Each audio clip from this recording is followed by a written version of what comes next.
My name is Emily. I am 16 years old. I live with my mother and my stepfather. My real father died when I was 7. He was kind. He gave me books. He told me bedtime stories. But now, he is gone. Forever. After my father died, my mother met another man. His name is Sam. I do not like him.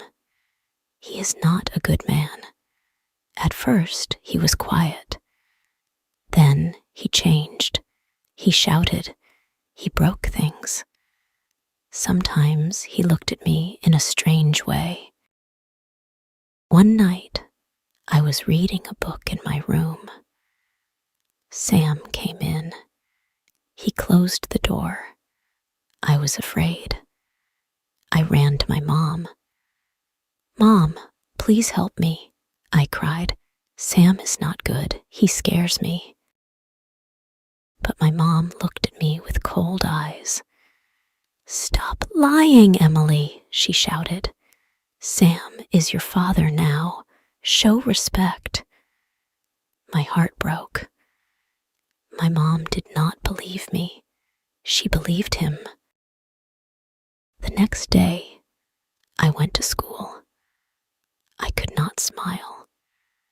My teacher, Miss Laura, asked me, "Emily, are you okay?" I looked down. "Yes," I said. But inside, I was not okay. That night, I could not sleep. I cried in my bed. I felt alone. Nobody wanted me, not even my own mother. In the morning, something changed. A woman came to our house. She wore a black jacket. She was from the social service office.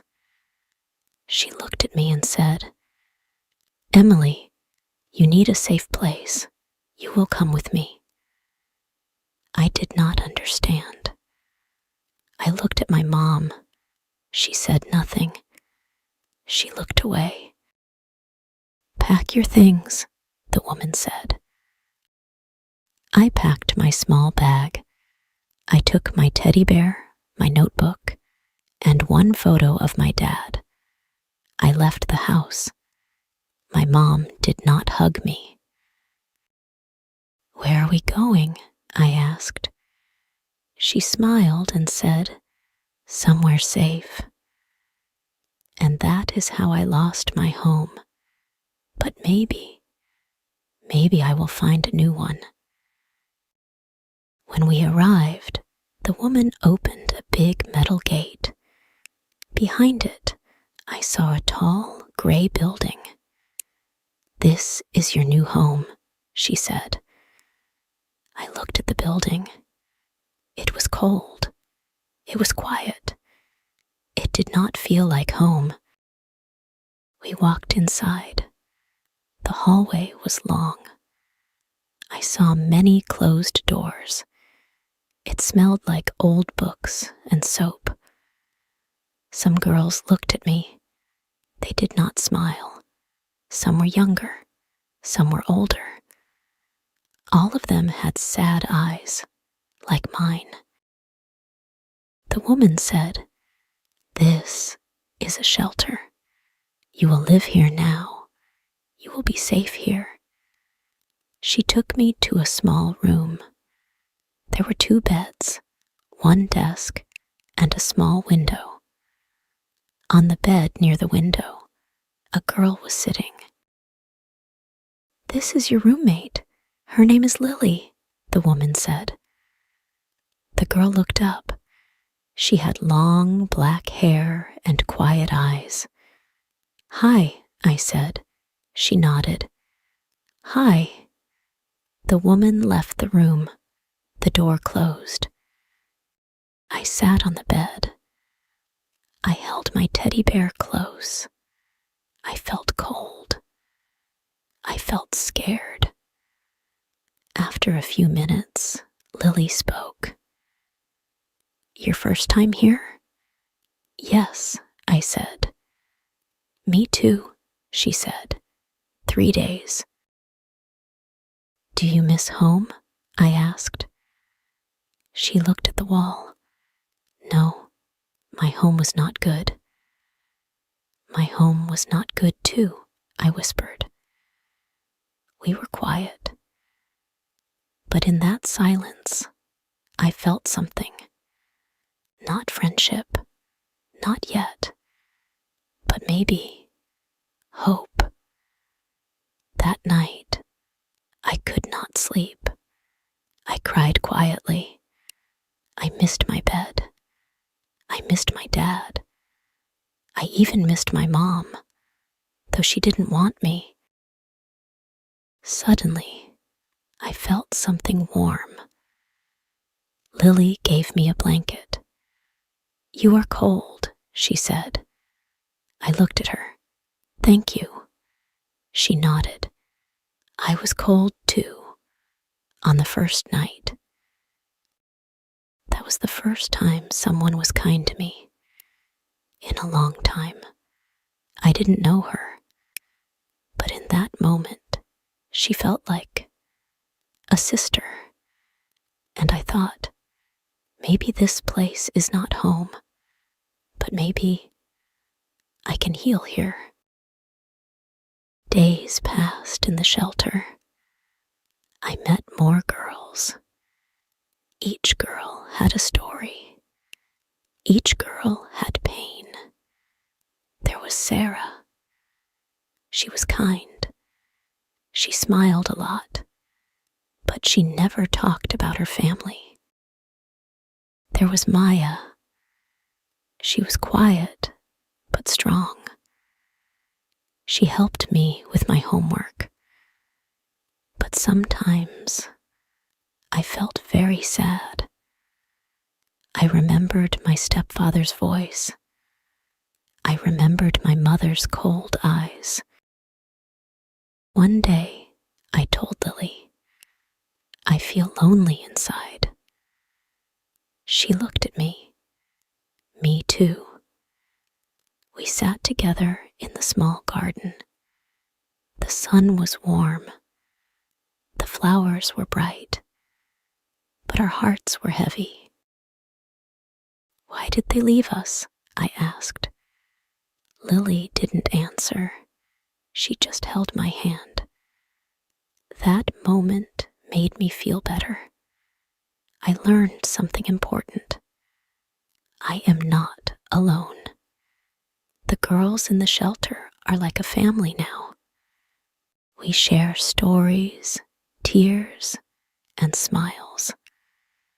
I still miss my real home, but I want to be strong. I want to be happy again.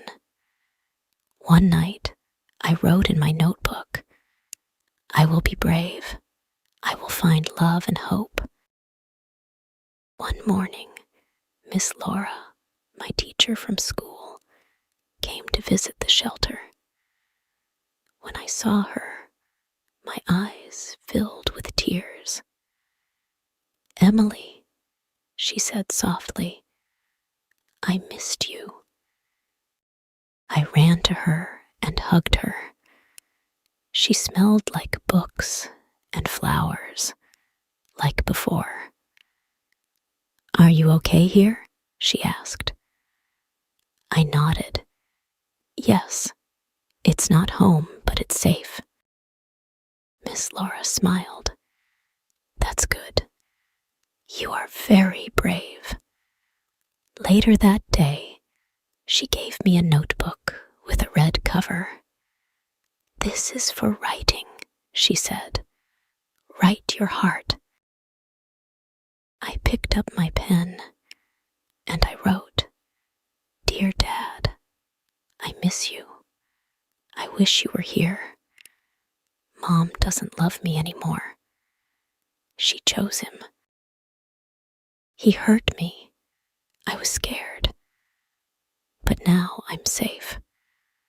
There's a girl here named Lily. She is kind. She understands me. Sometimes I feel sad. Sometimes I feel strong. I remember your voice. You said, "Emily, never be afraid to speak the truth." I spoke the truth. No one believed me, but I'm still standing. Dad, I want to make you proud. I will be brave. I will be kind. I will be okay. Love, your little girl, Emily. I closed the notebook and hugged it. That night, I slept with a small smile. I felt my dad near me, in my heart, and for the first time in a long time, I didn't cry. It was a cold morning. The sky was gray. The wind was strong. We were all sitting in the living room of the shelter. Suddenly, the doorbell rang. The worker called my name. "Emily, someone is here to see you." My heart stopped. "Who?" I asked. "Your mother," she said. I stood still. My legs felt weak. My hands were cold. Why now? Why is she here? I didn't want to see her, but I walked to the front room. She was there. My mom. She wore a long brown coat. Her hair was the same. Her eyes were tired. She looked at me. "Emily," she said. I didn't answer. She took a step closer. "I'm sorry." I looked down. "You didn't believe me." "I was scared," she said. "I didn't want to lose him, but I lost you." Tears filled my eyes. "You let him hurt me." "I know," she whispered. "I was wrong." She held out her hand. "Can you forgive me?" I wanted to scream. I wanted to cry. I wanted to run away. But I stood there, silent. Then I said, "I don't know. Not today." She nodded. "That's okay. I just wanted you to know. I love you. I always did. I was just too blind to see." Then she left. I didn't cry. I didn't smile. But inside, something opened. Not a door. Not a window.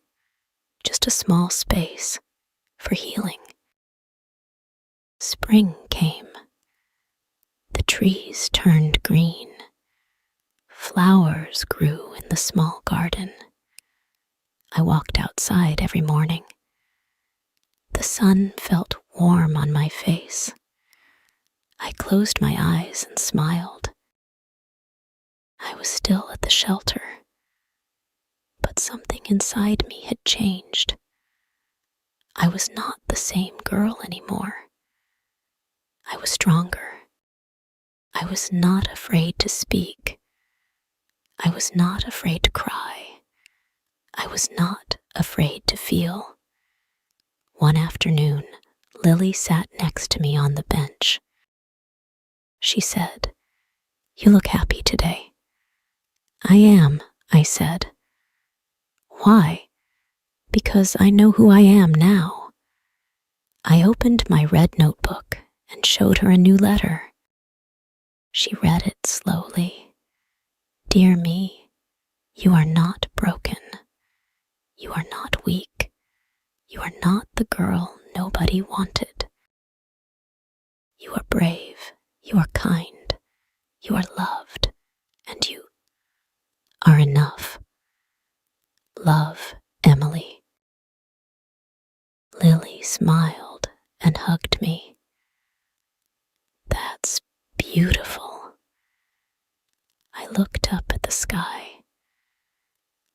bird flew high above us. Maybe one day I will leave this place. Maybe I will find a new home, a real one. But now, I have something more important. I have myself. I have my voice. And I will never be silent again. The end. But my story is not really over. It is just beginning. If you enjoy the story, please like, subscribe, and share.